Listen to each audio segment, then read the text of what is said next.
gentlemen, and welcome to this meeting of the Planning Applications Committee. My name is Councillor Tom Bennett. I'm one of the Vice Chairman of the committee, and I'll be chairing this evening's meeting. On my right are my fellow councillors, and it'll be the three of us, potentially four. We're waiting on one more who hasn't arrived yet, who will be making the decisions this evening. I'll just let them introduce themselves very quickly. Councillor Hamish Shaduri and Elsworth Ward. Councillor Sam Mank of the Queensgate Board. And to my left is the officer team, led this evening by Fiona Ray, and they will be presenting the cases and providing us with advice throughout the evening. First item is apologies for absence. I have apologies from Councillor Videnia, and we believe Councillor Verboten will be joining us, but we'll have to wait and see. But it is a quorum of three in any case. So even if he doesn't arrive, we are still for it and can make decisions. So there's no issues there. The next item is declarations of interest. Does anyone have any declarations of interest? Agenda item number 1 is in my ward in Earls Court. However, just to confirm, I haven't had any involved in this case, so unfortunately. Okay. Sorry, and you can determine it with an open mind. Right. Yep. Come on in. Just grab a seat at the back. Chairman, any other declarations? Yes, I've declaration that Constable's Gardens case, that is in my ward. About a year ago, I did had one introductory meeting with the applicant team. I didn't express any opinion then, and I'm happy that I can consider the case with an open mind. Nothing's been determined. Excellent, very good. So we don't need any refusals from any case, which is just as well, otherwise we wouldn't be for it. Minutes of the previous meeting. Now we have two sets of minutes circulated in advance of this meeting. The meeting of 8th of October and the meeting of 24th of September. Colleagues happy for me to sign those? Yeah.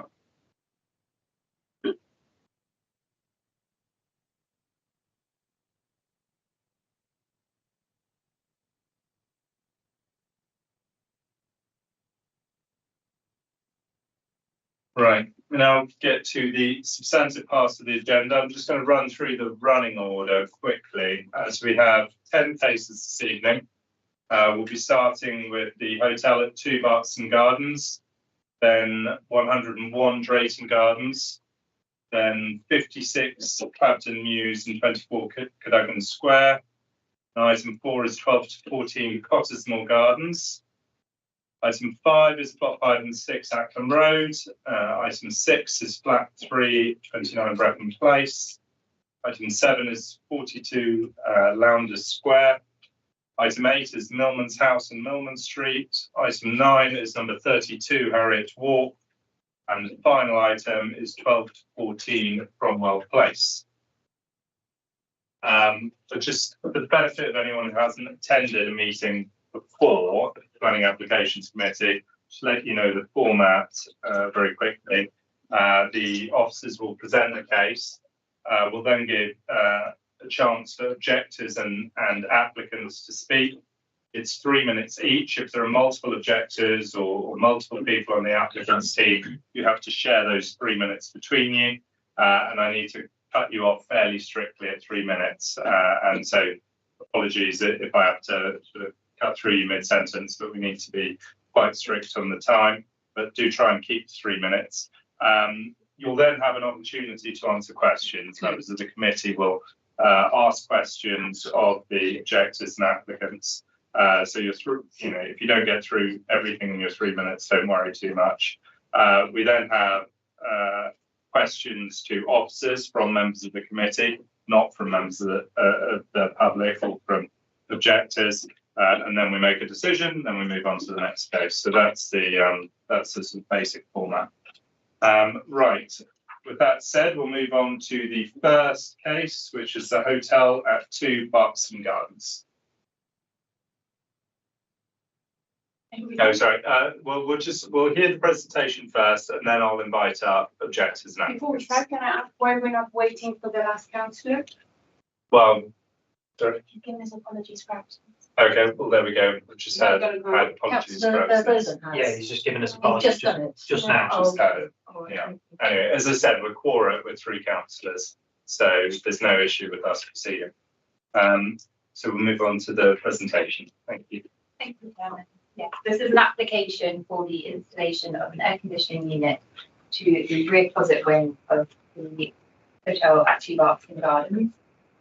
With a site location plan with the area edged in red in that site.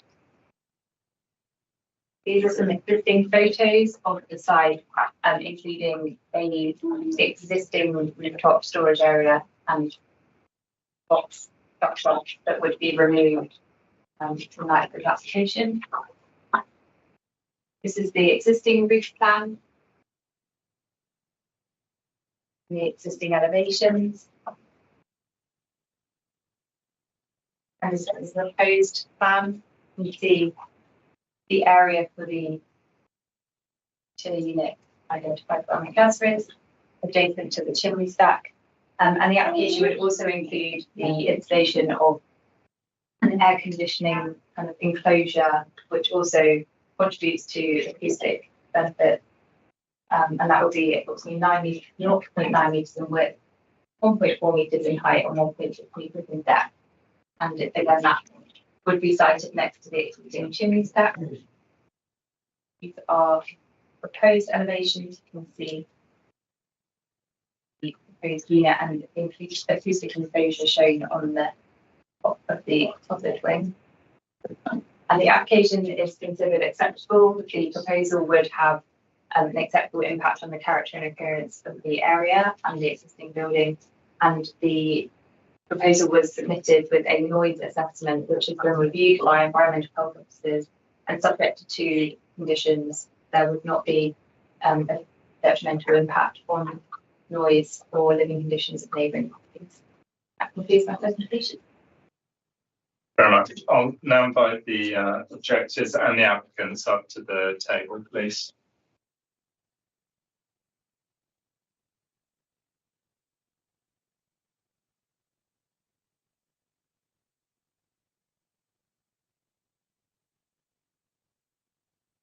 So we'll start with the objectors. So, Ms. Cologne, you have up to 3 minutes whenever you're ready. Thank you. Dear Councillor, I'm representing the Earlscourt Garden and Morton Mills Resident Association, including Earlscourt Garden number 2, and currently as supporting the applicant. They have opposed. I've reviewed the document with my technical background and consulted an independent planner. We do not feel that this proposal adequately addresses the impact on the conservation area and residential amenity. We strongly urge you to defer the decision and request amendment to address our issues. Firstly, the supporting documents are not adequate. The heating assessment states that none of the 40 rooms are suitable for guests due to overheating, an extraordinary claim. For instance, the top floor and most exposed room exceed 26 degrees for 1,625 hours a year, which represent more than 200 nights. We live in the neighborhood and these figures are simply unrealistic. The noise report states that the equipment will emit 60 decibel, reduced to 28 decibel with an enclosure, precisely meeting the policy requirement and their ideal condition. However, any installation or maintenance issue will cause immediate noise increases, leaving residents with no recourse unless levels become significantly higher. Vibration levels are also a concern and those will accumulate, and this has not been adequately addressed. This proposal failed to address the noise and vibration as required by policy GB8 and is non-compliant with policy TCA, which protects residential character. It also contributes to the urban heat island effect contrary to policy CD9 and GB5.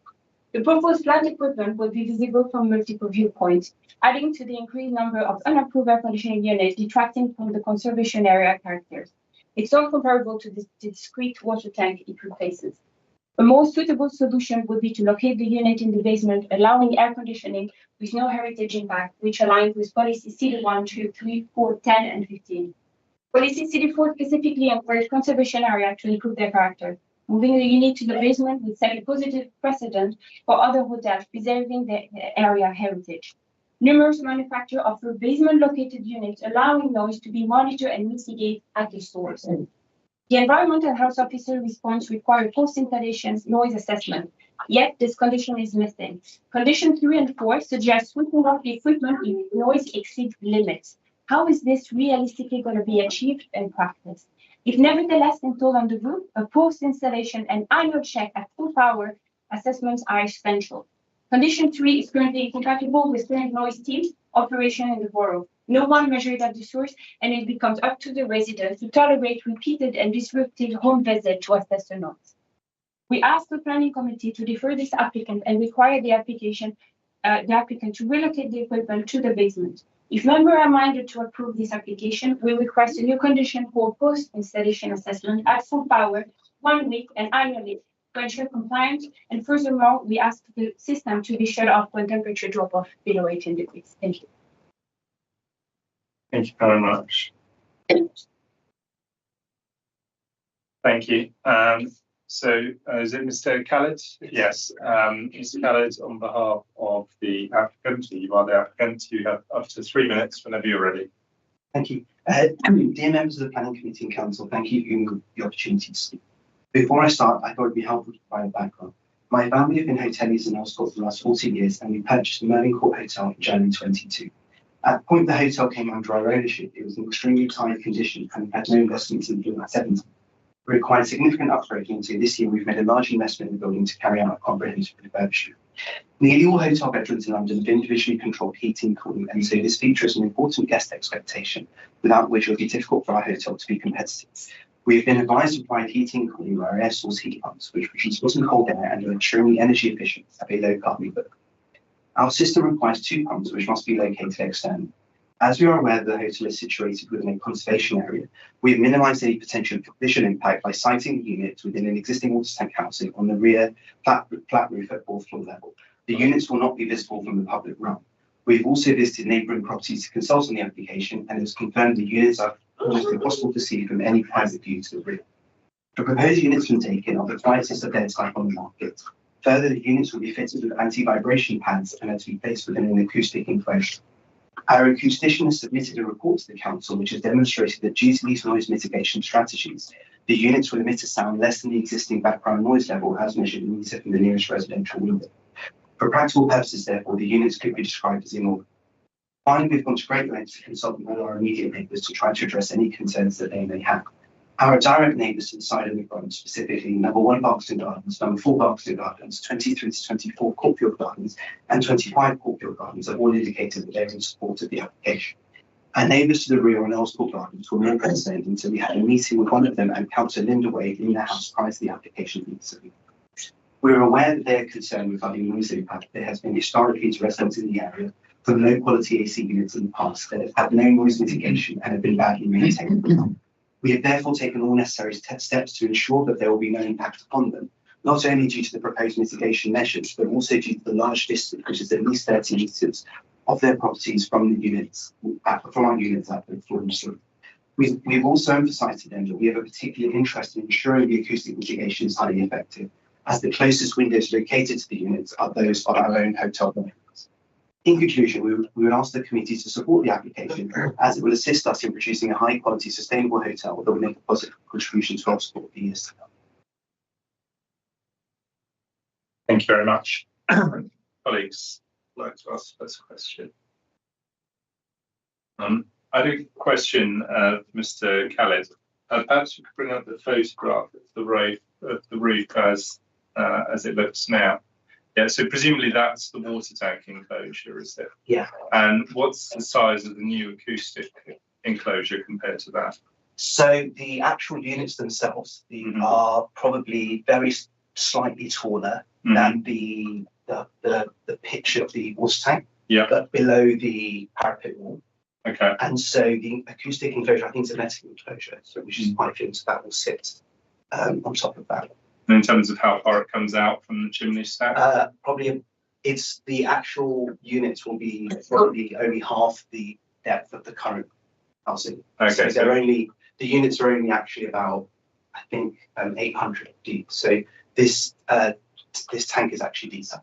Okay, so it's slightly less deep, but slightly taller, but still under the sort of chimney. Yeah. So they come up to about where the water tank meets the brickwork. They come up to about that.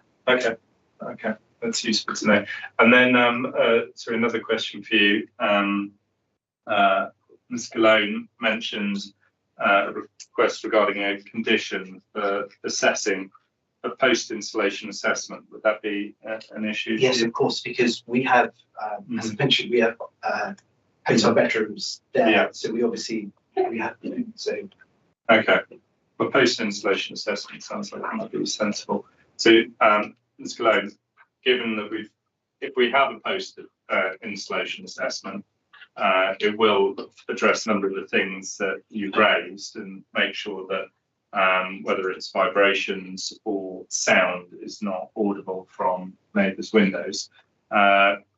Does that address your main concerns, or do you still have additional concerns? Thank you. Partially, I think it's related first to maintenance. We all rely on natural ventilation, so we sleep with open windows because we don't have air conditioning.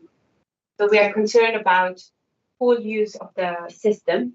So if you have an assessment, we want this to be yearly at full power, and we are asking that below certain temperature that air conditioning will turn off.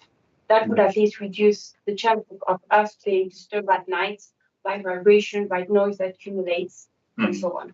Okay. And we need to have a number and people we can contact, because currently you have to contact the noise team and they come to your room. It's extremely disruptive and they're not equipped to measure where the noise comes from. So it's left up to us to figure it out and to demonstrate it, which might, in some occasions, has taken weeks. Yeah.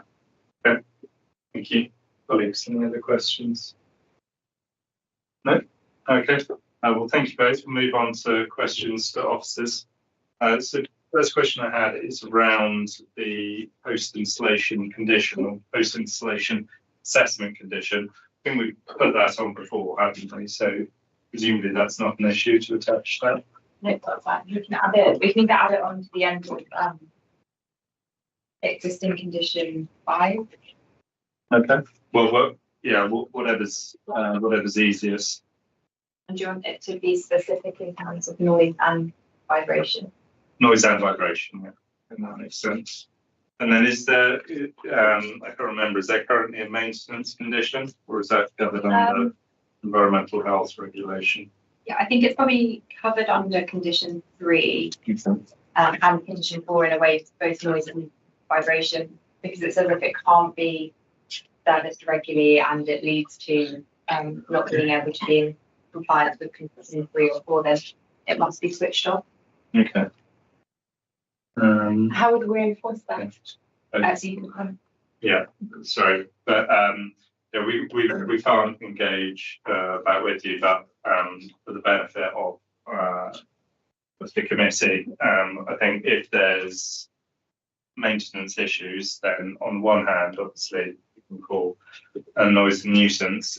Do we sometimes ask applicants to provide contact details?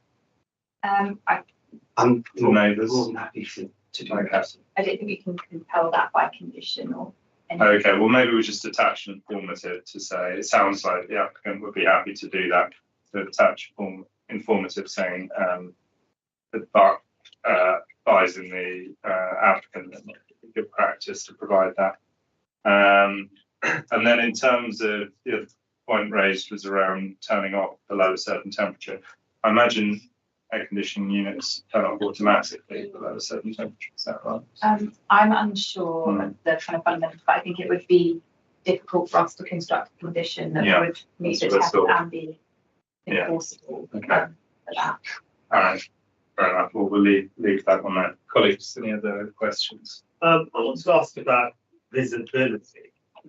Where officers put it, where is it visible from? The new enclosure, is it visible from street level? It wouldn't be particularly visible from street level, but it would be visible from the private use to the rear and kind of other properties open, but not from public vantage point. Okay, so there would be an impact on some private views. Particularly from presumably the rear of buildings on Old School Gardens. But I think we've taken the view that it's replacing an existing structure. It's going to be inside a sort of enclosure, and it's nestled kind of next to that chimney. So it won't affect the Yeah. But it is larger than the existing structure. I don't believe it's. No, it's not. You said it's story, so either you say But something or let's, you don't. let's not go back to the previous part of the meeting. Yeah, the measurements which I put out at the beginning are, it would be 0.9 meters in width, 0.4 meters in height, and 1.6 meters in depth. The acoustic and photo line. So it's essentially the same size as the. It seems similar, maybe slightly Slightly taller taller. and slightly less wide, but it doesn't affect the roof line, the visual roof line, or the skyline. Okay. The main question is really around the impact on immediacy with noise and vibration. Mhm. Any other questions? No? Okay, well, we mentioned a couple of, one change to the conditions regarding the post-installation assessment. Also, we're going to add an informative suggestion that the applicant provide a contact number to neighbours if there are any issues. And beyond that, I think most of the other issues are sort of either governed by existing conditions or by environmental health legislation. Right. In which case, with those changes, we move to a vote. I'm going to do it by show of hands. The recommendation is to grant planning permission. Can I see all those in favour? All those against? So that's 2 in favour, 1 against. So planning permission is granted, and thank you both for joining us for that case. We're going to move on to 101 Drayton Gardens. Thank you, Chairman. Mark here again. I draw members' attention to the addendum that has been circulated in advance of the meeting, and also just provide a small update. In a report, it references the application site within a conservation area that is true. So, It's adjacent to. it's adjacent to a conservation area. The application site can there's 101 Drayton Gardens, and it is for the construction of a replacement dwelling. There is a bit of planning history on this. So there's been a review scheme in 2022 and a couple of withdrawn since then. So this is a site vacation plan. You can see the site edged in red there. And this is an aerial view, so it's actually to the right of the little red marker here. It's actually property in yeah.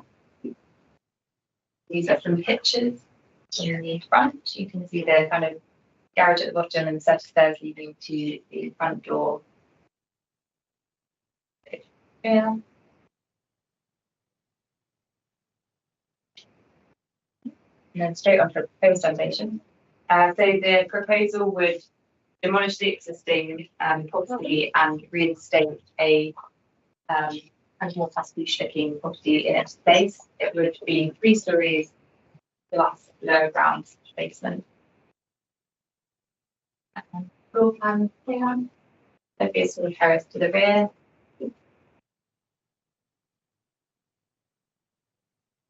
So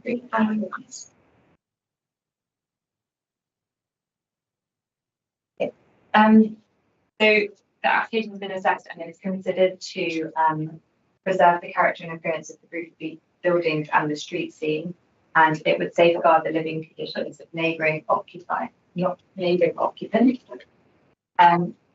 Members be aware of the report that there is an issue with the loss of garage and the parking pressure that might lead to. However, it's considered that the removal of the garage and the awkward kind of steps up to and the removal of the vehicle crossover would actually have a benefit to pedestrian safety. In that instance, is considered on balance to be acceptable in regard to the loss of the garage space and parking pressures. Subject to conditions, officers are recommending approval of this application. Increase my presentation. Thank you very much. So could I ask registered objectors and applicants to come and join us, please?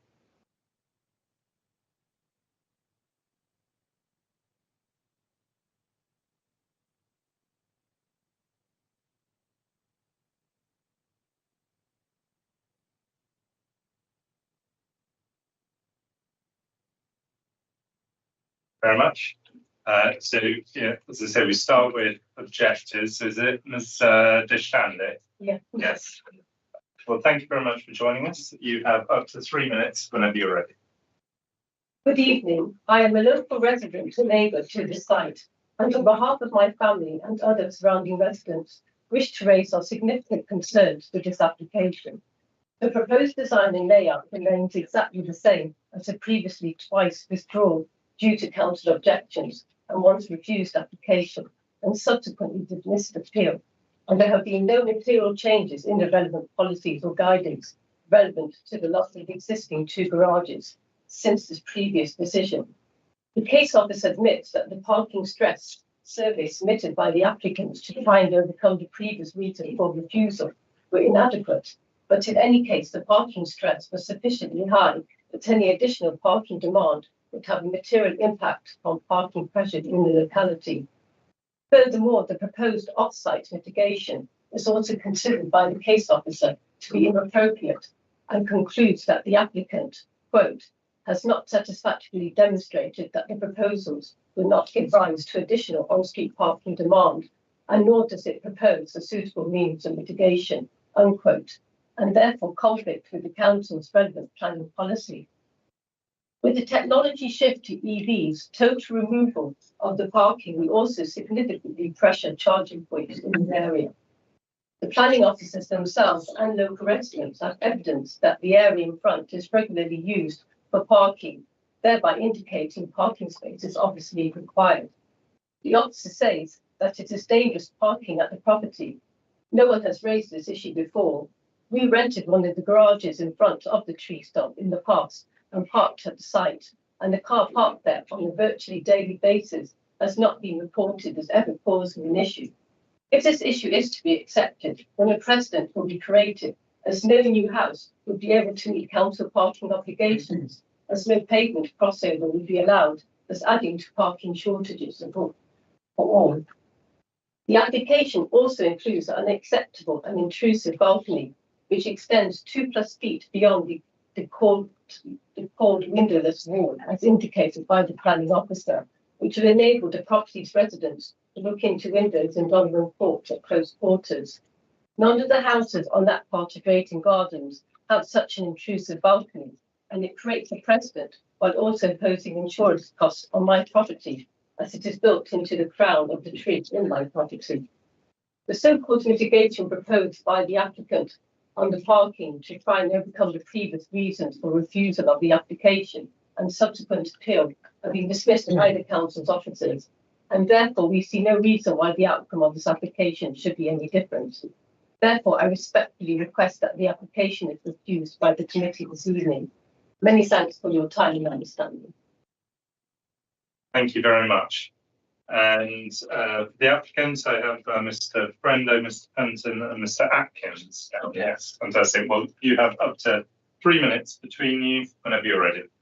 Thank you, Chairman. Good evening, everyone. My name is Anthony Frendo and I'm the applicant's planning consultant. The proposed replacement house will improve the appearance of the application site and this part of the street.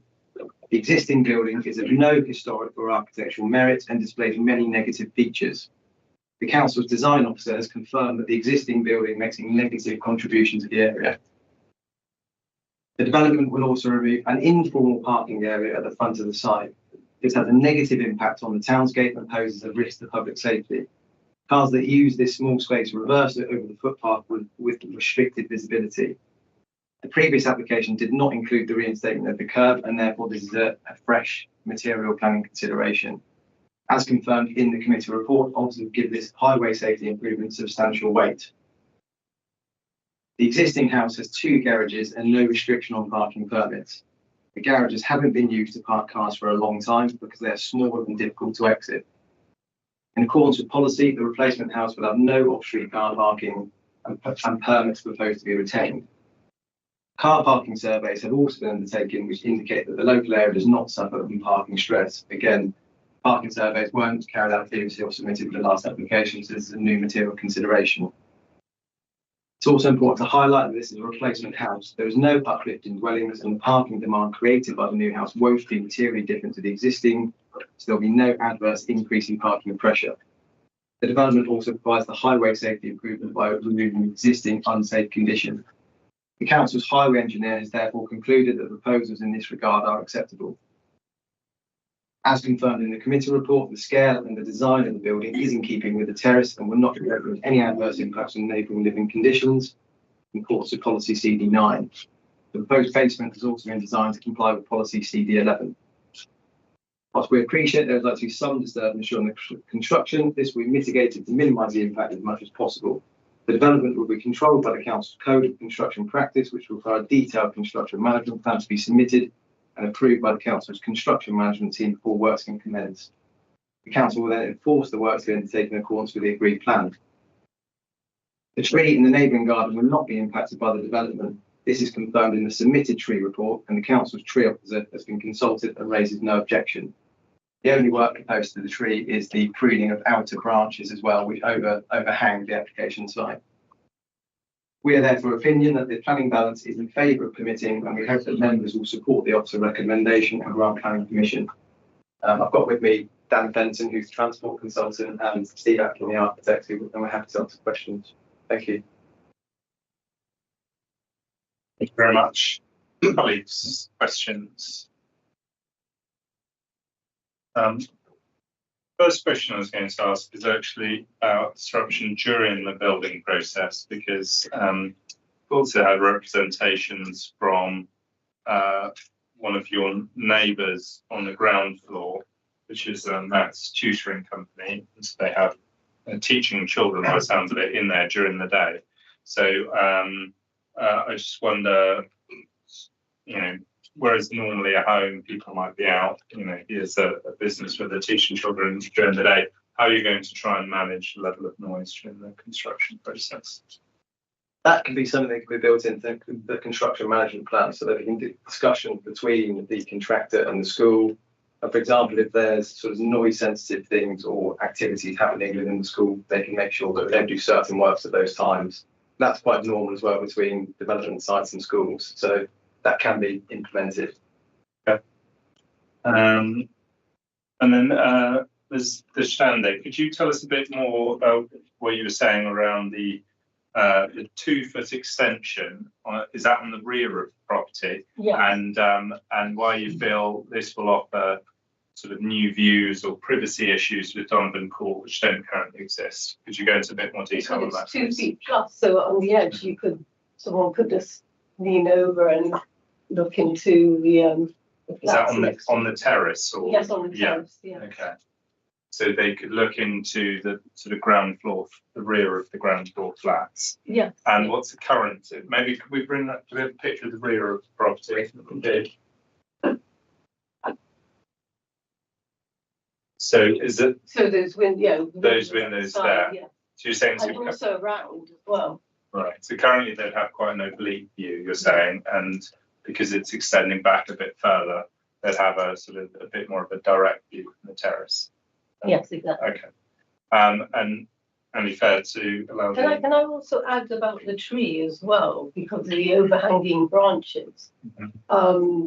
Because if it's windy, they do sway, and we're worried that it will hit the terrace. The existing tree. Yes. Okay. Well, I'll let the applicants respond on both those points. So in terms of that, you're looking at the existing roof terrace at first floor level. The proposed roof terrace is proposed in the same location, but it is pushing further outwards towards the rear. There will be, oblique views at a distance of some sort of 8 to 10 metres from I think you can just see the window behind diagonally from the photo on the right-hand side with Donovan Court. Most of the views will be very similar towards the rear, towards Thistle Grove. I think that's at a distance of about 12 metres, and obviously the tree is obscuring a lot of those views as well. So I don't think there'll be a massive difference to what's there at the moment and experience on that terrace. If there was major concerns, then there could be a planter at the edge of the terrace to stop someone standing at the very rearward balustrade, and then it would very much reflect the existing condition on the existing terrace in the same part of the property. Okay. And just on the second one, are you concerned about the presumably that's a neighbour's tree, is it? Yeah. You're concerned about interference between your building and that tree? No, the application is supported by a tree report by Mhm. our horticultural consultant, and they said actually minimal works need to be done. That's also been reviewed by the council's tree officer, and they've also agreed that the health of the tree won't be impacted, and it should be able to coexist with both developments. It's helpful. I think the privacy point is one we'll bring up in the next section of the meeting, discuss further with officers. Colleagues, any other questions? Yes, Councillor Mackover. I may ask the projector, could you point out where your window in London Court next door is? And it might not be visible on that. Could you indicate we're looking? If we're standing on that terrace there, is it further away? Is it up or down? Where's the view? Close, yeah, it's close, yeah, where the wall is. Can you see the wall? So someone could look around it. So if they were standing on the terrace, they'd look backwards and down? Yeah, you could if you're leaning over the balcony. Yeah. And also to the black, yeah, you can see the window there on the lowest window. You could look into there as well.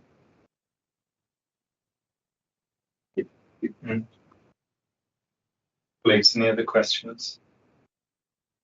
No. Okay, in which case proceed to the next part of the meeting, questions to officers. So, I'd just like to explore a bit further this privacy issue. So the applicant told us it would be around oblique views of 8 to 10 metres. Do you agree with that? And is it, in assessing it, was this sort of on the edge of what's acceptable in terms of privacy, or do you think it falls well within what's acceptable? What's your general view of that issue? Yeah, so in paragraph 6.9 of the officer's report, we've mentioned that the roof terrace is proposed to kind of be extended. However, given that blank windowless smallish London Court, it would actually prevent the majority of overlooking views from usual use of terrace. The windows to the rear are considered a kind of a sufficient distance, and the impact of the balcony terrace wouldn't be kind of materially different or detrimentally harmful than the existing terrace that exists. So that was the officer's consideration. And so did you consider at all either screening or planting in such a way to not further protect those, or you felt that was not necessary? So because the terrace would kind of be enclosed on one side and the majority on the other side, to put a screen on it would potentially mean that it's internalised. Okay. So it wouldn't be particularly effective of the use of that terrace, and the views and kind of overlooking aren't so harmful. Okay. Please, any more thoughts on that? Do we ever ask details of planting with as regards their sort of impact on privacy? It's difficult to kind of condition and enforce that because Plants can die. plants can die exactly, and you can't really enforce for a significant period of time on that. Or you normally feel like a landscaping condition at the time on that. Yeah. So it's difficult to impose condition on that. Okay. That's what I thought. Any other questions? No. And I suppose in terms of the usage of the garage, I suppose it's not really a material consideration whether that garage is currently being used or not. The fact is that it could, in theory, be used. So we are losing off-street parking, but it's the highways team's opinion that is sort of cancelled out or mitigated by the fact that we're improving highway safety due to consequences. Okay, then that's clear. No further questions? No. In which case, we've got the conditions as existing. We're not proposing any changes to those. The recommendation is to grant planning. I see all those in favour. So that's unanimous. So planning permission is granted. But thank you all very much for joining us this evening for that case.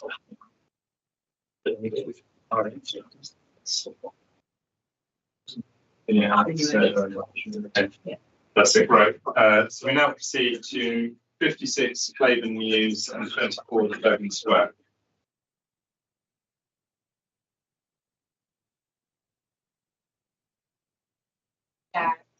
Members will have a full. Just wait one minute.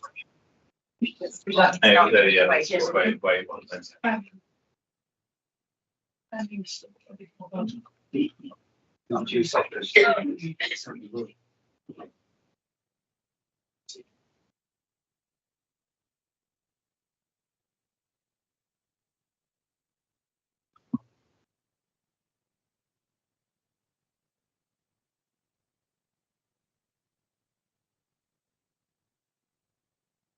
Yeah.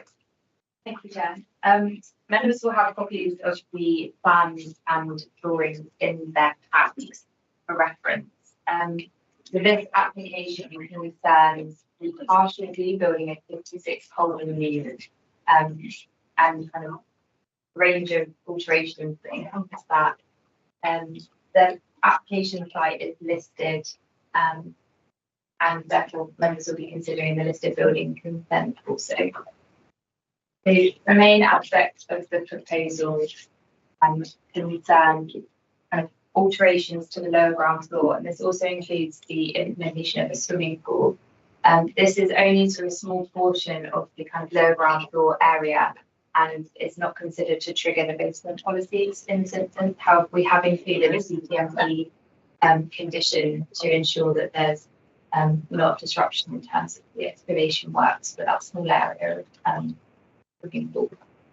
It also includes the rebuilding of the rear outshoot link at ground floor, kitchen installation within the rear of 24 Duggan Square, so that can have a part of the property that runs Duggan Square, and alterations to the second and third floors, alterations to the third floor landing terrace and terrace access, and also a lift overrun and a third floor terrace.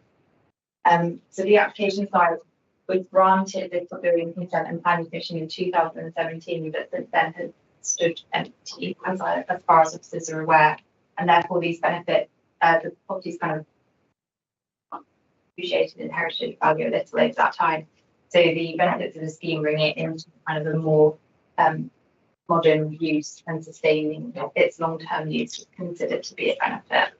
The application is considered to be acceptable in terms of impact to the conservation area and impact to the historic significance of the listed buildings. It wouldn't have any harmful impacts to the amenity of neighbours, and there would not be highways issues raised subject to the amended plans for removing the use of the garage. Officers have considered the application and listed building consent to be acceptable subject to the conditions listed under both the PP and the RB. That would be my presentation. Thank you. And we don't have any speakers listed for that case, so we proceed straight to questions. Colleagues, Councillor McAdam.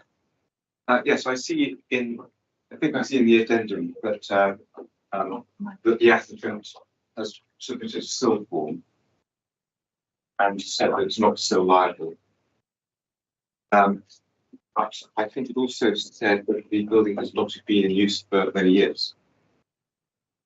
Sorry, I should have brought your attention to the addendum report. Yes, so the application has been supported by that still form, and the applicant declared that the scheme is not still liable because it doesn't trigger that threshold of new floor space being created.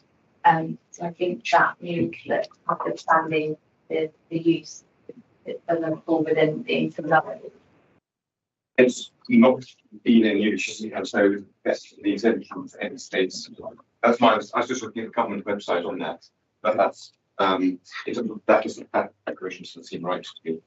We had an informative relevant people within Clements Farm just to double check that. I don't think it really affects our decision tonight. Yes, So just looking at the end of that. Yes, we do that. Thank you.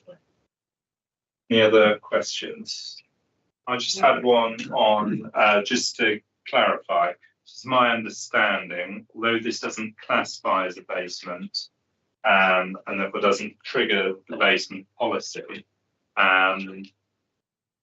what I wouldn't want is this to sort of redefine the existing lower ground floor, prevailing ground floor level. So therefore, any future basement could go could go really quite deep because this is already going fairly deep. So could you just confirm that this doesn't change the prevailing ground floor? Absolutely, it's the officer's assessment that although they are providing a kind of small area of excavation for a pool, this wouldn't redefine the existing prevailing lower ground floor level.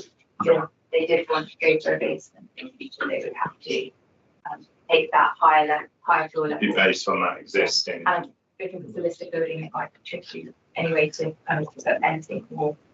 Okay, and that's good to hear. Right, that was the questions I had. Anything else? No? Okay. In which case we move on to a decision. The recommendation is to grant. I see with that additional informative that we've added. Can I see all those in favour? That's unanimous. The planning permission is granted. Right, where are we? 7:20. I did one of the objectives for the next day. Okay. Yes. Oh, we've still got to do this building consent, of course. Yeah. Okay. Sorry. So sorry. Yeah. Same case. But this building consent. We don't need to represent. Presumably, there's no. Unless you have other questions. No, there's no additional information regarding the building consent. Okay. Recommendation is to grant this building consent. Can I see all those in favour? So that's unanimous, and this building consent is granted. So we've still got.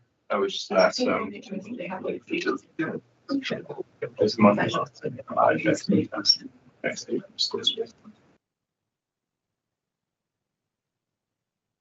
Waits for you.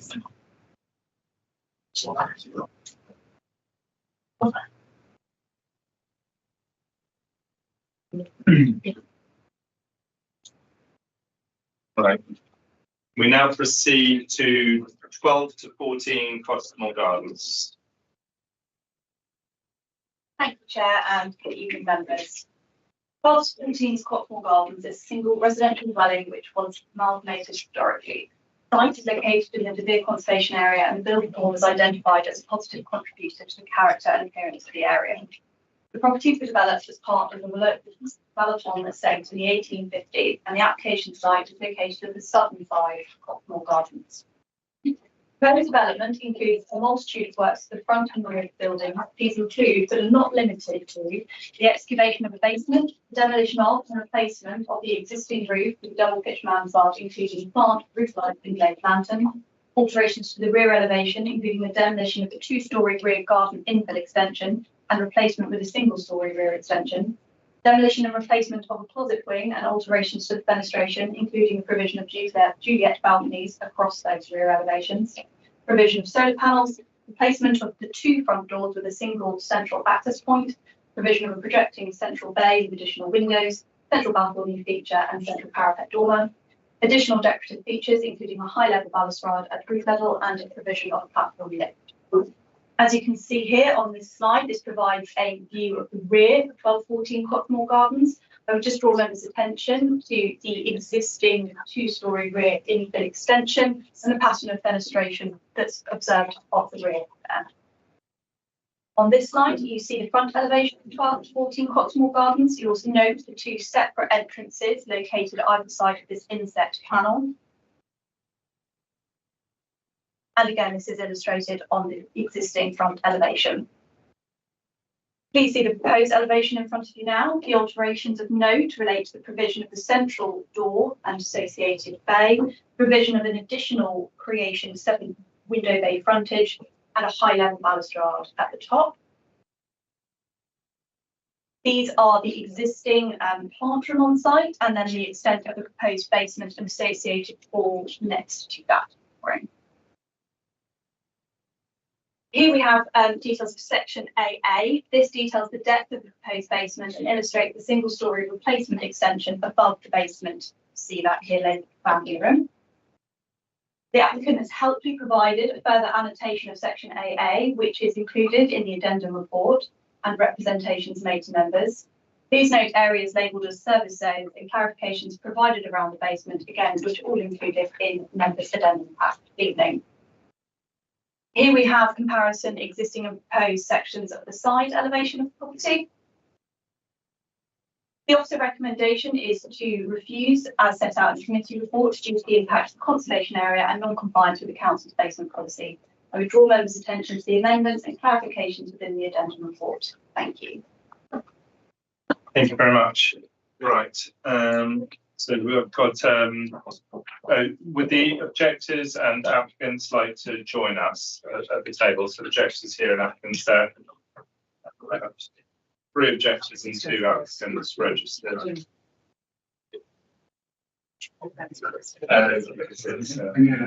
We brought the model. Is it in order for us to show a model? 2 models existing and proposed. That's it. Okay. No one had a chance. Yeah. Oh, yeah. Yes. Are you okay?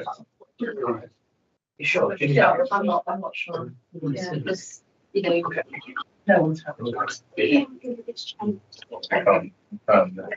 Well, we just know it's not. So just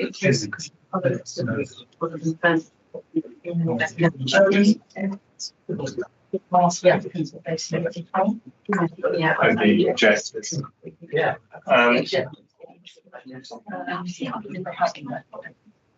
So before we start, just a question for the objectors. So we have a couple of models here.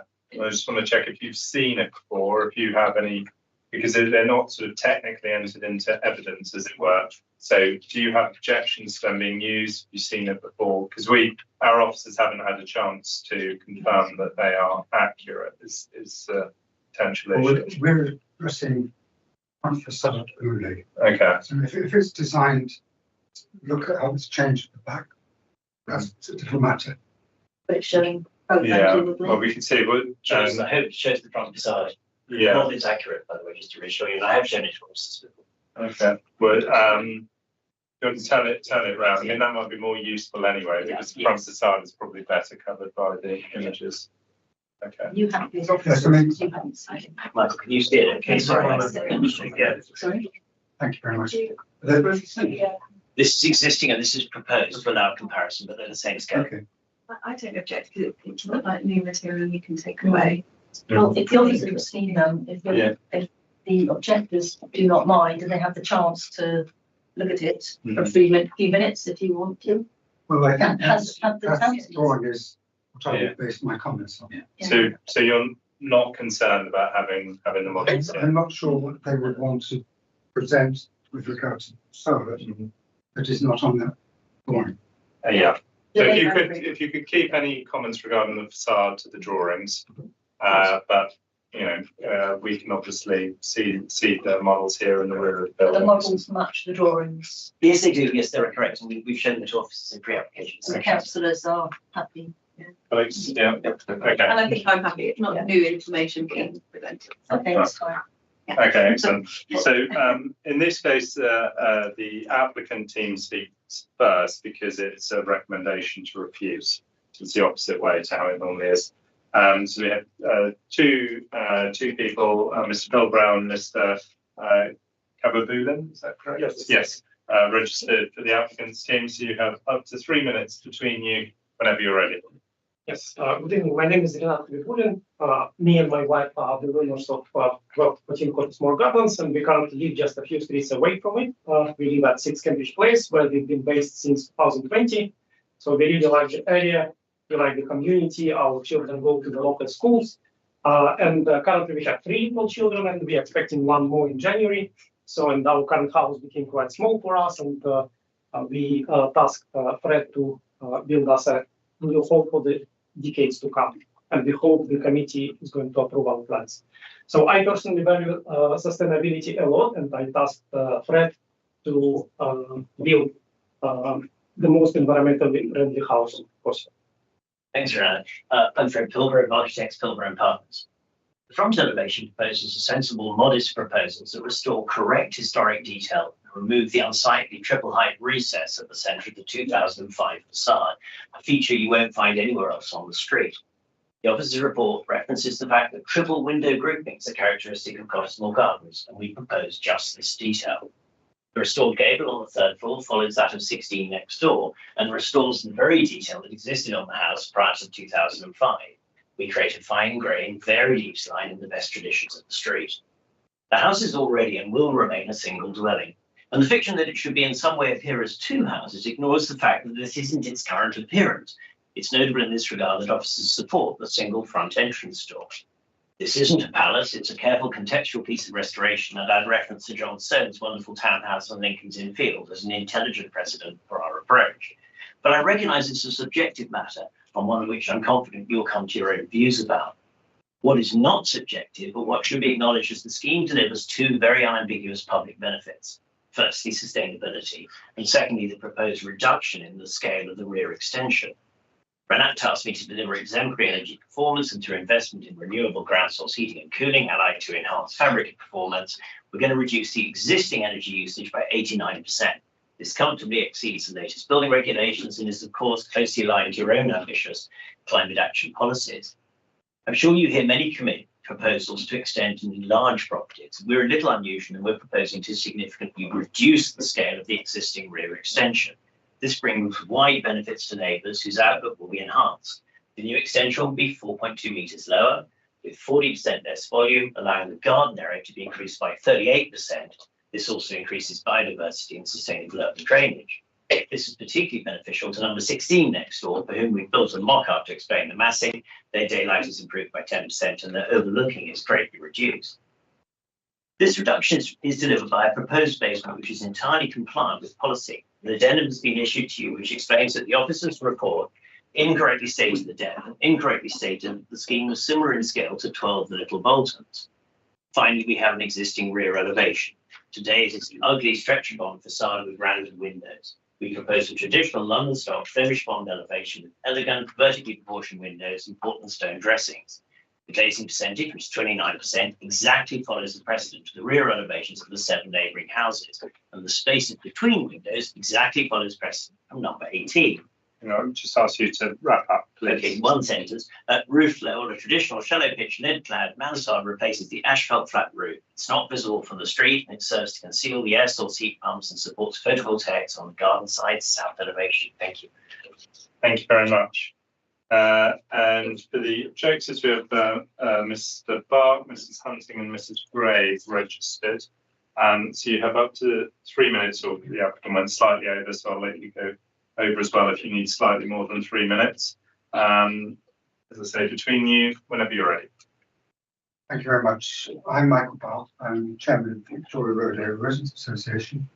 I'm joined by Susan Hunting, who is the street representative of Cottesmore Gardens, and Gillian Craig, who also lives in Cottesmore Gardens. We've all made separate objections. Susan and I were given a site visit by Mr. Pilbara, for which we were grateful, but we made quite clear that we weren't interested in the interior or the back. I should say as a starting point, we strongly support the officer's recommendation. It's not often you'll hear that. Our concerns relate solely to the facade and the top floor. The clue in this case is actually the address, 12 and 14 Cottesmore Gardens. They were originally and have always appeared as 2 townhouses in the middle of a terrace. If you look at the planning history, up to 1983, this was used as a hostel, 2 buildings. And they were given planning permission in 1983 to revert to being 2 houses. 10 years later, there were attempts to amalgamate these 2 large townhouses into a single dwelling. These were refused, and all the appeals were dismissed. But in 1994, a scheme to change the character and appearance of the building was made, and this too was refused. But finally, a scheme was allowed after agreeing to maintain the appearance of the facade as 2 houses. In short, the council has consistently over the last 30 years succeeded in resisting proposals that would harm the character and appearance of this terrace by changing the facade to look like a single mansion. The proposals have been described. Filling of the space between the the two houses. Sorry, it's not shown on there because it's the after photograph. This is the before here. It is going to be filled with an additional set of windows going down the property. And whereas before there were two houses, each had 3 windows across, we will now have 7 windows across the frontage. So it does give the appearance of mansion. It's creating a central section to the facade, which you can see sort of emphasizes the 2 parts to the frontage. And it raises the height of the mansard to the equivalent of a full height story. In short, it's creating a single massive mansion. You can compare the buildings either side, regardless of changes that have been made, they are 3 windows wide.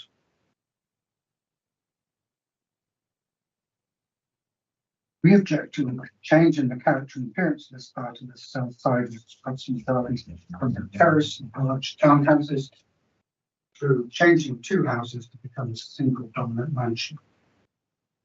And the frontage projection results in, as I said before, a mansion that's 7 windows wide. Just ask you to conclude your remarks, please. We regard this as overly grandiose design and totally out of scale with the character, and this would harm the character and appearance of the De Vere Conservation Area. We urge you to refuse this application and encourage the applicant to produce a scheme that is less dominant and fits the character and appearance of both Hudson Gardens and the De Vere Conservation Area. Thank you very much. Colleagues, who would like to start questions? Yes. Question to the applicant. What was the reason for removing the second entrance, even if it was not actually being used as that? Being removed historically, so basically you go up a central entrance set of stairs and you do a sort of dog leg into one window, and the other one I think had a pot in front of it for the reason, I suppose, to not get people confused. Officers are supportive of the proposal for a single central entrance door. That seems just wise. I think the existing building doesn't look like 2 houses. It looks like 1 house. It's just not a particularly well designed house in our view.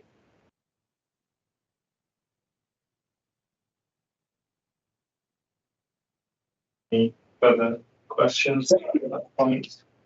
I have a question, we'll come back to the facade, but question to the applicants about the basement, because there's been sort of a little bit of to and fro and so disagreement on basement depths. So the 4.2 meters that is provided to us in the diagram, what is that from and to? Am I right in saying that does not include plant equipment above the ceiling height? It's a measure from the base of the swimming pool to the structural soffit, which is 4.2 meters. And policy mentions 2 things in the officer's report. One, that clear ceiling height should be between 3 and 4 meters. We are 3 meters at the lower end of that range. And the pool depth of 1.2 meters, I think, is uncontroversial. The second policy test is, can you put a mezzanine in that space, drain the pool and build a floor in there? And the answer is no, you can't. The clear height above and below that mezzanine would be under 2 meters, which doesn't comply with building regulations. The overall basement depth is minimized. We have the meter of soil that your policy calls for, a 3 meter clear zone and a 1.2 meter pool. What, I hope that answers the question. Sorry. Yeah, that answers some of the question, but what is the additional height of the plant? Yeah, the plant. This is soil of a meter, and then we have a roof light over the pool. I don't know if I can do this with the model, but just to explain it. Yeah, I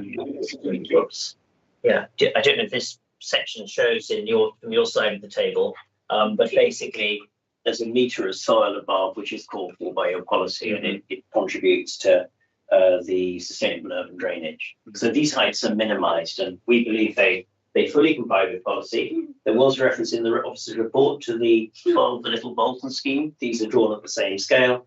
This is 2.5 meters deep, and the clear height is 5 meters versus our 4.2. And what is the height of the plant area? That's a meter. This is a meter, Yeah. which is soil above the pool. There is some surface here, but the floor level is high. So the pool is underneath the section with the soil, and the gym is under the section which has plant. And again, that's fully compliant with policy. It's the same 4.2 meters. And again, you can't subdivide it to provide a mezzanine. Okay. Thank you. Colleagues, other questions? Yes, Councillor Manfield. Yes, question to the applicant. Hearing the quite detailed history of the changes in the frontage, did you have in mind, and way in which, and it might be quite subtle, how you could amend the frontage so that it did still read as 2 separate houses? Because that's looking at the consistency of the council, the 1983 2 houses, the 1985 amalgamation refused and refused to appeal, but being allowed to be used as an amalgamated single house as long as the appearance of 2 frontages persists. It is it's a very important and stylish road, and people do. A lot of people visiting do take, it being my ward as well, take pleasure in seeing that there is some link to how it fits in with the area. And we're obviously not going to redesign anything now. It is what it is in front of us. But is there something that you had considered that would have allowed the 2 to be read as the 2 houses? Frontage to be read as 2 houses. This is not saying that all the other stuff that we haven't commented on is impressive and welcome. And so our comments, my comments are only looking at what could happen with frontage. Thank you for your question. I mean, I think it's important, and I hope it's a common ground between us, that the sustainability of the reduction in bulk and the improvement of neighbours' daylight are good things, and I think they weigh in any consideration you give. My view is that the 2005 elevation is quite poor. And if you look, for example, in Heritage's review of the earlier application, they reference number 8, Cottesmore Gardens. And in fact, the detail of the cornice and the parapet that we restore exactly matches that of number 8. So we're trying to deliver a high quality piece of architecture in this very sensitive part of the borough. You can't find a precedent for a triple height blind recess anywhere on the street. So it's very uncharacteristic. And indeed, officers reference 3 window groupings, and that's exactly what we seek to deliver here. Officers support our contention that you have a central entrance stairs, and it's logical to go into a front door. There's common ground between us in terms of the desirability and good sense of that arrangement. And we think we should deliver a high quality piece of architecture for this wonderful street. To take one further example, when you look up and down Cottesmore Gardens, you see that our side of the street has a lively eaves line. The line goes up and down, and actually this big long remorseless mansard is actually out of character with the street. By creating the central gable, which by the way exactly matches the detail of the neighbouring number 16, and was indeed the detail that was on the building before it was demolished in 2005, we're creating something that is fine grain and lively and in the best spirit of the street. So we think it's the right thing to do, which is why we're proposing it for your consideration this evening. Thank you. Thank you. Just a question for Mr. Bark. The comments made about elements which are, I think it's fair to say, are improvements in terms of the specific detailing, balustrades, and also the fact that although the current building, we go back to the current one, sorry, quickly. Although it is, I mean, in my mind, that is read as 2 separate buildings. It is still a fair point that it is a slightly unusual design, that central point. Do you think those are some positive changes which you just think overall are outweighed by by the fact it's going from being read as two buildings to being read as one building, or do you not regard those as positives for heritage changes? I think it could be possible to have a front single building. Mm-hmm. But if you look at the scale of those buildings and the reading as two separate buildings, which is very similar to the neighbouring buildings, which have 3 windows. Mm-hmm.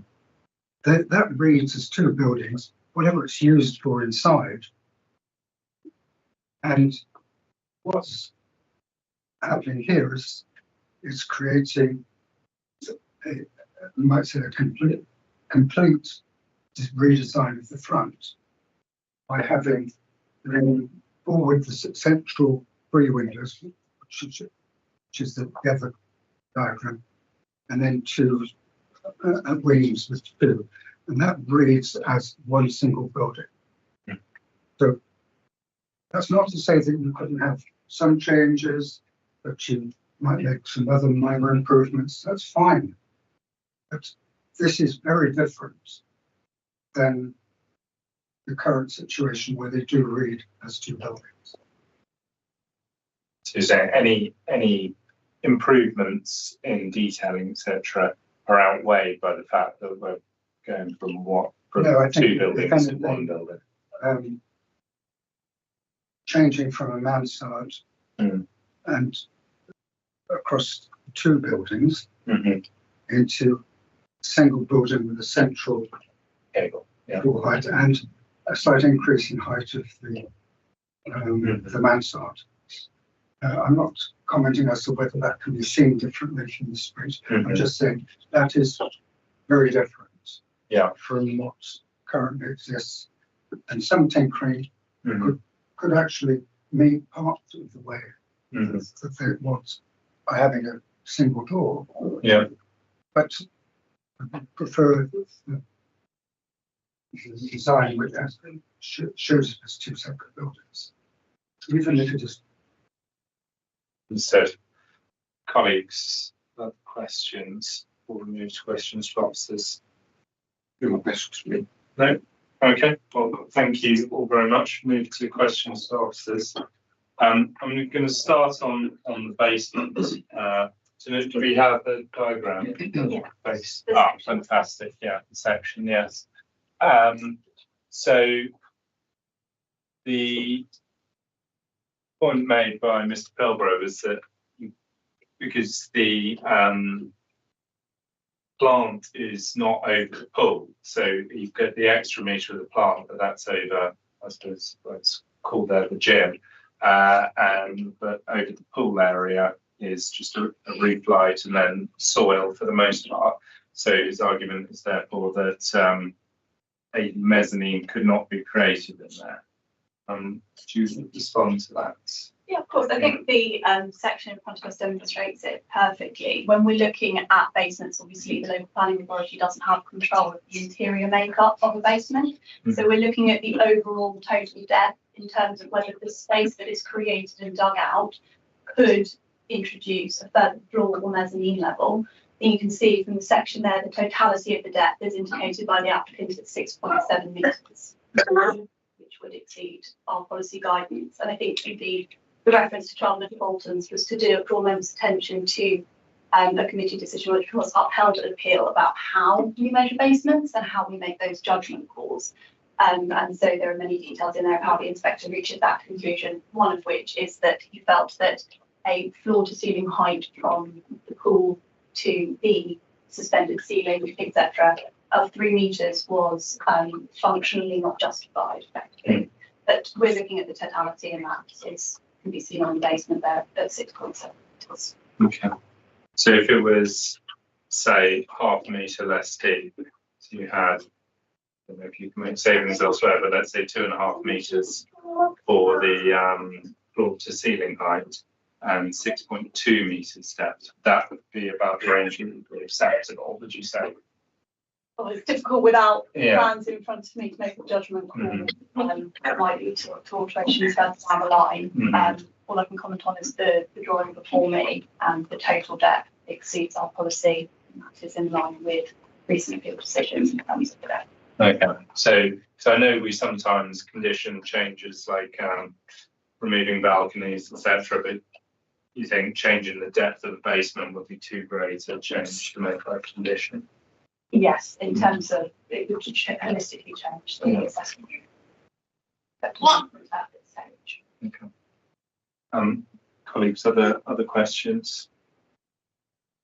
Yeah, thank you. I just want to return to the frontage, and this is adjustment. There's no rule book, but I'm looking at, and I wonder whether officers looked at what there is now, which no one says is perfect, and what the property has been, the journey it's been through. Did officers, I know what's in front of us has not convinced people that it is two houses, and that's an important principle. The appearance of two houses, that's an important historic principle. Was there anything that officers thought could have been done to make what is quite a well-researched application in other respects, make it satisfactory to appear as two houses? We will have one front entrance door in whichever case we've heard. But is there anything that makes that shifted, or is it just couldn't get through that? Excuse me, I was saying that conservation and design concern in relation to the conservation area in the streets. I mean, as the applicant references, the design officer didn't have an objection to the provision of a single central door at ground floor, mostly because of the alterations already made to the front boundary, which are the single access gate. But the issues extend when you go further up the building, which obviously, as you go up the stories, are quite literally prominent along that street scene. At the moment, that central bay detailing, if I just go back, that insert panel does create some separation. Obviously, there could be improvements made to the facade in terms of the design, but the 3 and 3 separation is very clear visually there. You can see it aligned by the separation between the 3 and 3 dormers at roof level. And here you see now comparison of 7, which creates what design officers reference as the palace frontage, which is creates a sense of grandiose, which is obviously not typical of what was meant to be 2 separated terrace, now terrace, but bit of pair properties. So the impact is considered alongside the balustrading, and the very grand parapet detailing gives this impression of a palace building. It's identified as creating less than substantive harm, both from its visual perspective and of course from our historical understanding of the development and the evolution of the street, which would be eroded by the creation of the 7th bay, would appear as one property. And so we use that historic understanding of the development. So officers reached the conclusion that there is less than substantive harm to the conservation area as a result, and that requires public benefits to outweigh that harm. And we do not afford that. The details have been put forward to us significant weight in consideration. So our judgment is that I'll just follow up on that. In terms of the benefits we heard from the applicant, particularly on the rear of the scheme, increasing the percentage of garden, increasing drainage and energy efficiency improvements. Have you sort of credited those as benefits, but just not of a sufficient level that they outweigh the negatives?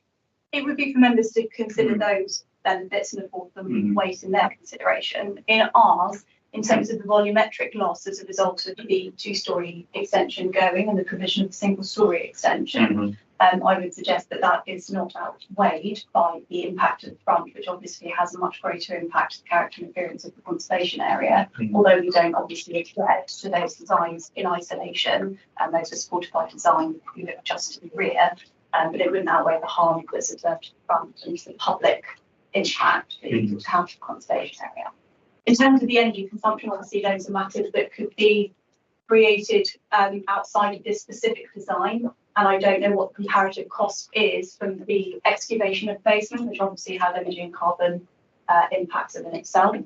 So I wouldn't afford those significant weight in my planning judgment as a result. Yes, there might be some small benefits in terms of daylight, sunlight, but again, the single story extension is kind of slightly closer to the boundary. So the balance there wouldn't take that significant weight given the level of harm that we're going to experience from public viewpoints of the conservation area. But it would be for members to consider those themselves and reach their own judgment. Thank you. Colleagues, other questions? Okay, well, we need to proceed to a decision, and I think it's a slightly difficult one because in isolation, I think proposed building is a better building than what's currently there. If it was just sitting by itself, you'd have to say it's a more attractive building. It's obviously a very, as Councillor Mackover, you said, a very well-researched proposal. And I think overall on the rear side, it is beneficial, providing more garden area, more drainage, as well as the energy efficiency benefits. But then undoubtedly it does change the reading of the street from a number of 3-window terraced houses to one large building in the centre of the street. So that's clearly the negative of the scheme, and I suppose is weighing that up against those benefits and deciding which side of the scales is slightly heavier. I don't know if you have either of you have any further comments. That feels like a good summary. It's fine, and there is a balance, and I think it's been very well expressed by the planning officer, and that's helped me to get there. Otherwise, it's very difficult to decide without balance being expressed. Yeah. Okay. Well, in which case we need to move to a decision. I don't think we have any additional informatives or conditions other than those listed in the pack. So the recommendation is to grant. Can I see? Sorry. Sorry, the recommendation is to refuse. Yeah. And there are 2 reasons for refusal. So we need to list the reasons for refusal. You don't need to read them out. I mean, Okay. they're in the pack as amended by the addendum report. I think we'll come back to reasons if we refuse. I mean, vote on the refusal. Yeah. See what happens. Okay.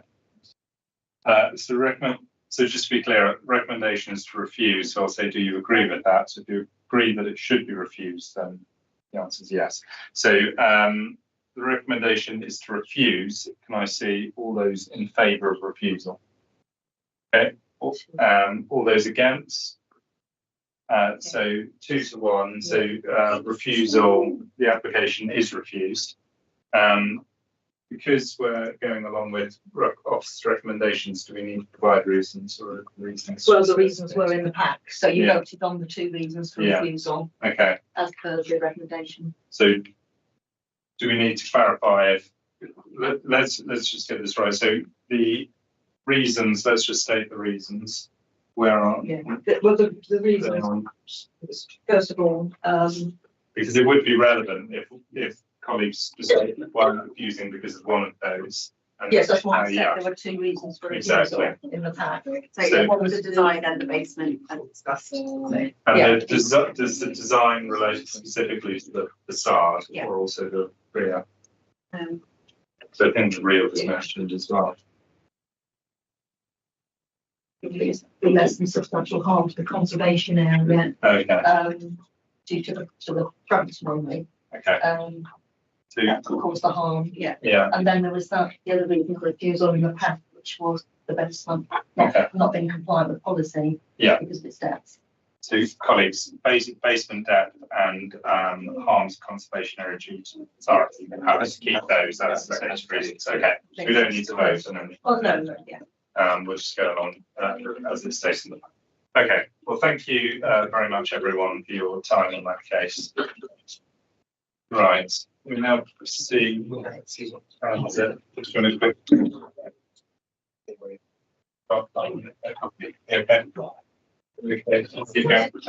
Well, in which case, we'll just wait a moment.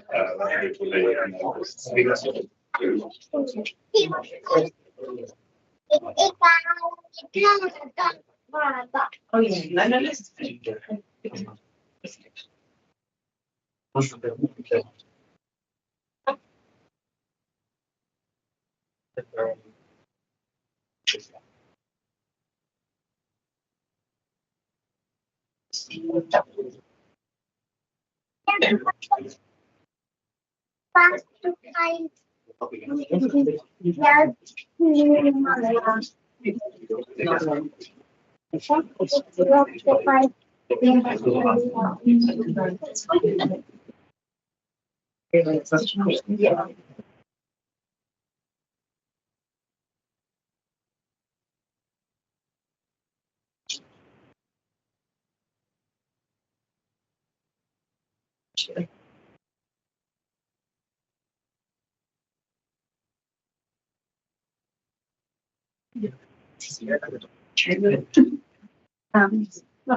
Interesting one.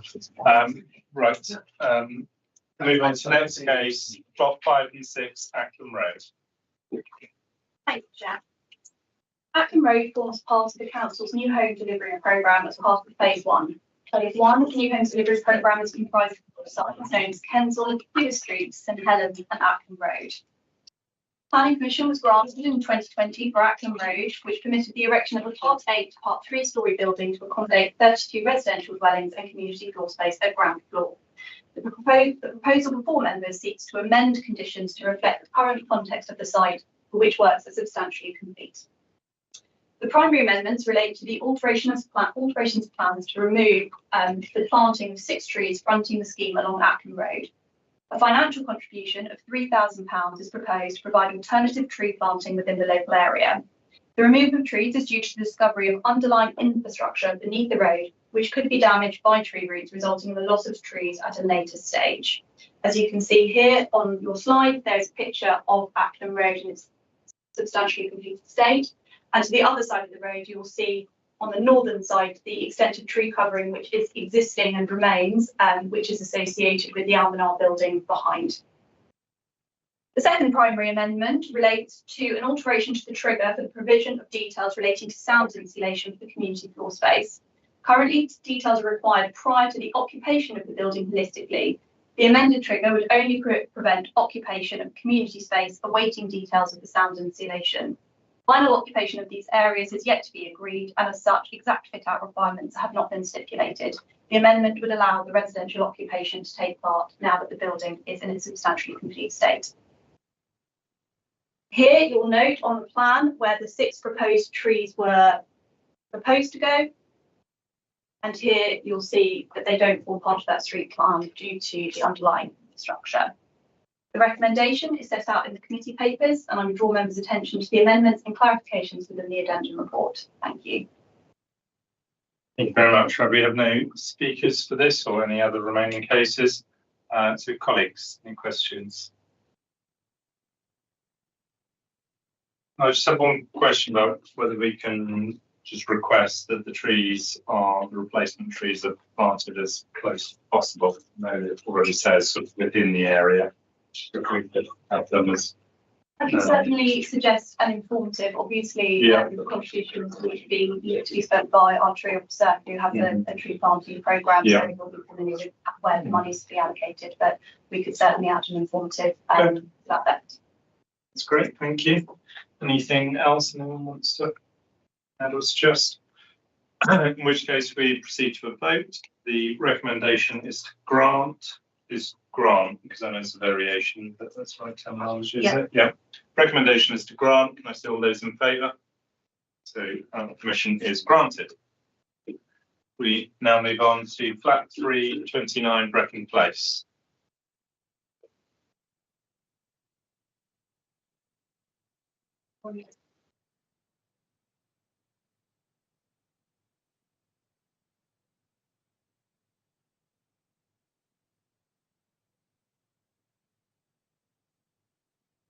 Yeah, there's not an addendum to this one, but there is a note that the report references that the application site is in a conservation area and it's actually adjacent to the conservation area.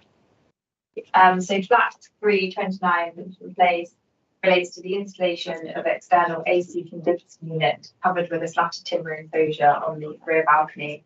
The site straddles two highways, so the rear of the property is viewable from within the conservation area. However, officers have assessed the appearance and are content that there would not be a harmful impact to the character of the street scene or neighbouring buildings, and the acoustic enclosure would be acceptable. The application has been supported by a noise report, and conditions are attached to ensure that living conditions and residential amenity are retained to an acceptable level. Officers recommend to approve in line with the conditions set out in section 9 of the report. Please start presentation. Thank you. Colleagues, any questions? Next. Please, enclosure. No. The enclosure is. Did you say details that are still to be agreed of the enclosure? No, there's just a condition 5 which says that the acoustic enclosure should be installed prior to the first use of the air conditioning unit. Okay. I think it was officers' consideration that because it's quite low and it's quite well hidden, it's kind of at the height of the lowest part of the window sill, and it wouldn't be so visible as to require details to be submitted. Yeah, I just worry if it's sort of shiny aluminium, it might still sort of stick out a little bit.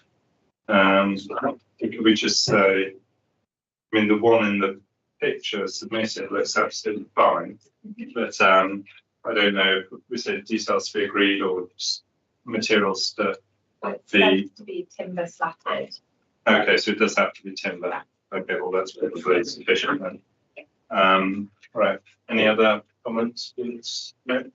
In which case, move on to a vote. Recommendation is to grant. Can I see all those in favour? The permission is granted unanimously. We now move on to number 42, Lowndes Square.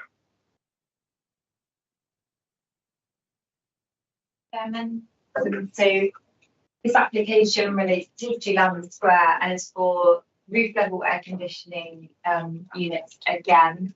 So it's for the replacement of 2 units, installation of 1 additional condenser unit, and the installation of 1 additional air source heat pump.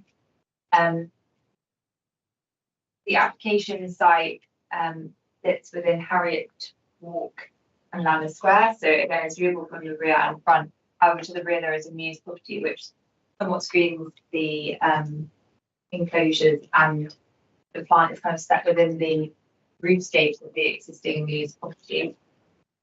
Officers have considered the impact of the proposals on the character and appearance of the area, and have considered that there would not be a harmful impact due to the location of the plant being screened by the mansard roof of the mews property, and that the submitted noise report, demonstrates compliance with noise SPD subject to the conditions listed in part 9 of the report. And officers recommend approval of the application. Thank you. Colleagues, questions? Just the one, because I think the point objectors were making, one of the points they're making is that there's a consented roof extension to the neighbouring building, and so does that affect any of the sound calculations? Once that's built, is there any risk that it suddenly wouldn't need the test? I'm aware of adjacent property roof extension.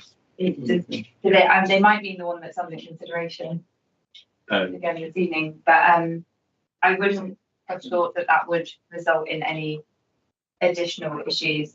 However, condition 2. Let me just make sure I show you the right condition. Requires them to have compliance with the existing background measured noise. So if the air conditioning units weren't able to comply with that condition, they would have to be turned off. Okay. So I think that would possibly condition 3. Okay, so that would cover it. Yeah, I mean the window seems the same in their diagram, same distance away as the existing one, so it wouldn't be too much different. But if it is, and as you say, it's covered by that environmental health condition. Any other questions? No, in which case move to decision. Recommendation is to grant. Can I see all those in favour? Planning permission is granted unanimously. We now move on to Milman's house on Milman Street. Thank you, Chair. This application is before you this evening because the Royal Borough of Kensington and Chelsea are the applicant. There's one letter of support, no letters of objection to the scheme. The scheme proposes the extension of existing fence line and the installation of a new gate and fence.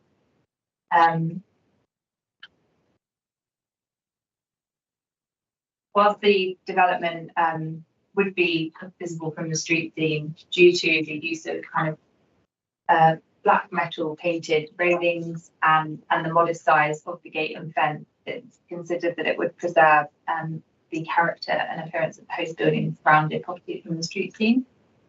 The gate and fence would be located in an area that's maintained by the council's housing department. However, there's no right of way over it, and the road would not result. The use of the gate would not result in any highway safety matters. Officers consider that, subject to the condition listed in section 9 of the report, the application would be acceptable and is recommended for approval. Thank you, Chairman. Thank you very much. Groups, questions? And could I just double check the height and the material of these fence, please? Yeah, so condition 3 requires the proposed gate and fence to be painted black metal and so maintained. That would be the material. As for the height, so this does say in 4.2 the gate would be 1.8 metres. Yeah, that's trying to read it up. So that's presumably the height of the fence as well, is it? 1.8 metres. Yes, they're the same height. Okay.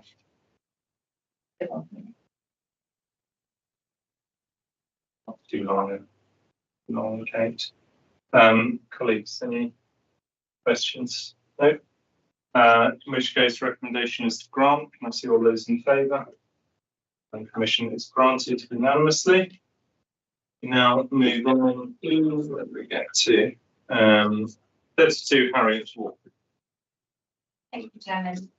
This is for the extension of a dormer roof to form a second floor habitable room with roof lights and a first floor inset terrace with an associated 1.8 inch tall opaque glass balustrade / privacy screen. So this again is on Harriet Walk and it forms the end of a muse of properties. However, this one's slightly different in the way that it's constructed, in that it doesn't have a mansard, and there's actually a mansard, as you'll see from your drawing pack. There's already a kind of faux mansard type behind the existing mansard, behind the existing parapet wall of the muse. So the proposal would seek to bring this up kind of halfway through the existing elevation and provide one extra dormer window set within a kind of tight mansard roof extension to finish off the muse mansard. And from this, the first floor would then be created as a kind of inset terrace with a privacy screen fronting onto the mansion block adjacent. That screen would be opaque glass, which is not typical within the borough, as we'd normally ask for kind of a timber trellis fencing. However, glass is considered acceptable in this instance because of the screening that it would provide would let more light through to the kind of neighbouring properties, and that's considered to be a benefit, and it would be kind of obscured from a public view, so it wouldn't be highly visible within the public realm. The existing roof lights would be retained and they would still be obscurely glazed, and there'd be new roof lights to the new roof created. However, these are not considered to create overlooking. The terrace is also considered not to result in adverse noise due to its size and residential use linked to one property. The proposed development is considered to be acceptable in terms of impact to the street scene. It's not within a conservation area, but is adjacent to one, and there would not be harm caused to the setting of the conservation area. Officers recommend approval subject to the conditions set out in section 9 of the report. Thank you, Chairman. Thank you very much. Colleagues, any questions on that case? No? No questions from me either. In which case we proceed to a vote. Recommendation is to grant planning. Can I see all those in favour? That's unanimously granted. Now, proceed to our final case, 12-14 Cromwell Place. Yeah, confused by the 12-14. Yes. That means it's fine with my map.